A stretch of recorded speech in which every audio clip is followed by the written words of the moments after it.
क्या आपने कभी सोचा है कि अगर फिल्मों का गॉडजिला हकीकत में मौजूद होता तो वो आसमान में क्या कर सकता?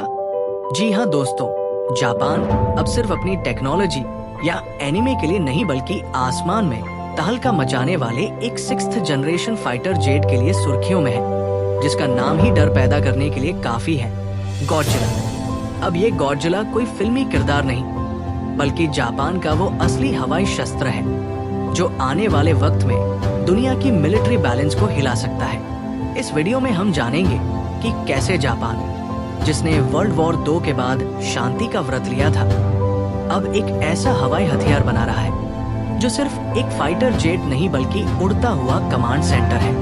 और यकीन मानिए, इसकी खूबियां सुनकर आप हैरान रह जाएंगे। अगर आप इतिहास पर नजर डालें तो जापान वो देश है जिसे द्वितीय विश्व युद्ध के बाद मजबूरी में शांति प्रिय देश बनना पड़ा। संविधान में आर्टिकल 9 जोड़ा गया जिसके अनुसार जापान न तो युद्ध कर सकता था और न ही स्थायी सेना रख सकता था।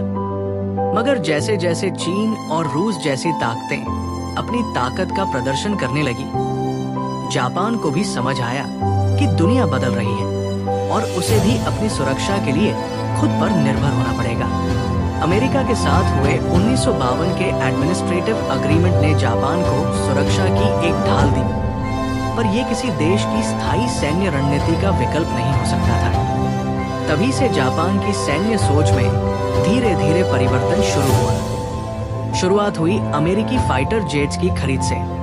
जब जापान ने अमेरिका से F-22 रैप्टर खरीदने की कोशिश की तो अमेरिका ने इनकार कर दिया।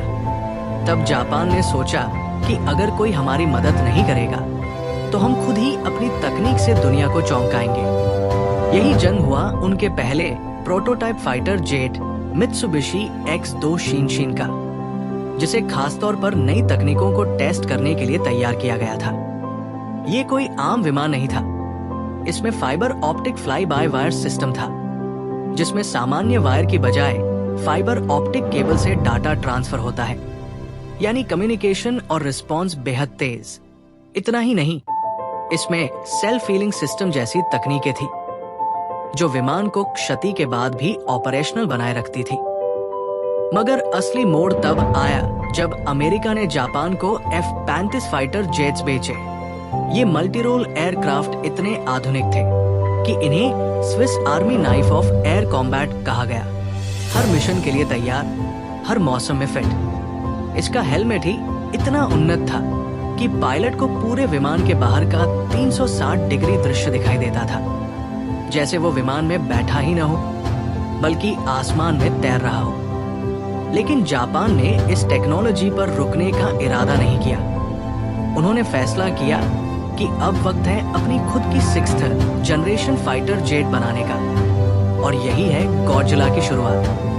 इस नए मित्सुबिशी FX को सिर्फ फाइटर जेट नहीं बल्कि एक उड़ता हुआ इंटेलिजेंस सेंटर, एक असॉल्ट मशीन और एक डिफेंस फोर्ट्रेस के रूप में विकसित किया जा रहा है। इसकी स्पीड की बात करें तो इसकी बेस्ट फ्लाइट स्पीड लगभग 1990 मील प्रति घंटा है और एडवांस मोड में ये 2500 मील प्रति घंटा तक जा सकता है, यानी कुछ ही मिनटों में किसी भी देश की सीमाओं में घुसकर मिशन पूरा कर सकता है। ये हाइपरसोनिक क्षमता इसे उन चुनिंदा विमानों की श्रेणी में खड़ा करती है जो दुनिया में मौजूद सबसे तेज और सबसे खतरनाक है। अब बात करें इसकी हथियार प्रणाली की। इसमें सिर्फ मिसाइल्स या गन्स नहीं बल्कि लेजर डायरेक्टेड एनर्जी वेपन्स लगाए गए हैं। ये टेक्नोलॉजी अब तक हम फिल्मों में ही देखते आए थे, पर अब ये हकीकत है। ये लेजर्स दुश्मन के टैंकों, विमानों को इतनी गर्म ऊर्जा से टारगेट करते हैं कि वो पिघल जाएं, जैसे गर्म दोपहरी में बर्फ का टुकड़ा। खास बात यह है कि ये हथियार सिर्फ अटैक नहीं बल्कि डिफेंस के लिए भी काम आते हैं, यानी ये दुश्मन की मिसाइल्स को हवा में ही निष्क्रिय कर सकते हैं। गॉडजिला की स्टेल्थ टेक्नोलॉजी भी गेम चेंजर है। पुराने विमानों में रडार से छुपने के लिए सिर्फ रिफ्लेक्टिव कोटिंग होती थी, लेकिन इसमें नए प्रकार के अल्ट्रालाइटवेट कंपोजिट मटेरियल का उपयोग हुआ है जो रडार वेव्स को इस तरह डिफ्लेक्ट करता है कि दुश्मन का रडार इसे ट्रैक नहीं कर सकता। और अगर कोई रडार इसे पकड़ने की कोशिश करे तो इसका रेडार ब्लॉकिंग सिस्टम सामने वाले की सारी कोशिशों को फेल कर देता है। अब आते हैं इसके सबसे इंटेलिजेंट फीचर पर, ड्रोन स्वार्म कंट्रोल। गॉडजिला अकेला नहीं लड़ता, बल्कि ये अपने साथ एक पूरी ड्रोन आर्मी लेकर उड़ता है, जो न सिर्फ दुश्मन की पोजीशन की जानकारी इकट्ठा करती है, बल्कि मिशन के दौरान उस डेटा को रियल टाइम में पायलट तक पहुंचाती है। यही नहीं, ये ड्रोन खुद भी दुश्मन पर हमला कर सकते हैं, मतलब बिना गॉडजिला को सामने लाए ये विमान पूरे ऑपरेशन को अंजाम दे सकता है।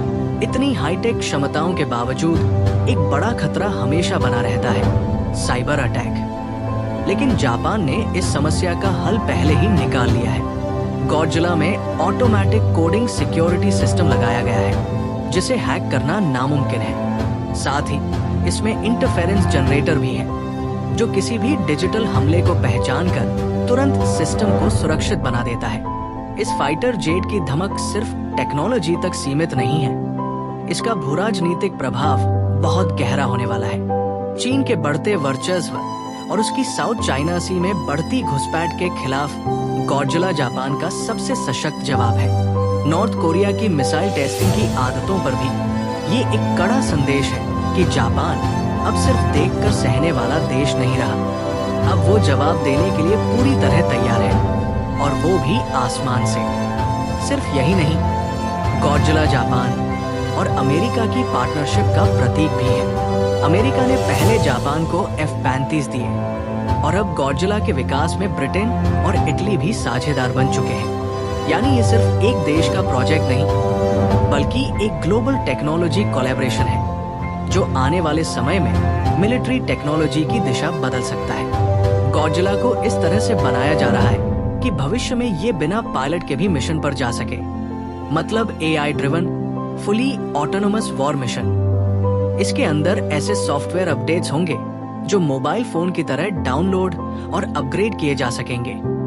जैसे ही किसी मिशन में नई जरूरतें हो, पायलट एक बटन दबाएगा और पूरा सिस्टम अपग्रेड हो जाएगा। तो दोस्तों, सवाल अब आपसे है, क्या गॉडजिला सच में उस नाम का हकदार है जो जापान ने इसे दिया है? क्या ये प्लेन एशिया की शक्ति संतुलन की दिशा बदल सकता है? और क्या चीन, नॉर्थ कोरिया और बाकी शक्तियां इस नई टेक्नोलॉजी रेस में जापान का मुकाबला कर पाएंगी?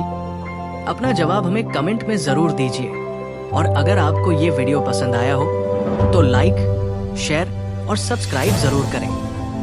और हाँ, चैनल पर जाइए और गॉडजिला की टेक्नोलॉजी से जुड़ी पूरी डिटेल वाली वीडियो भी देखिए, क्योंकि ये तो बस शुरुआत है।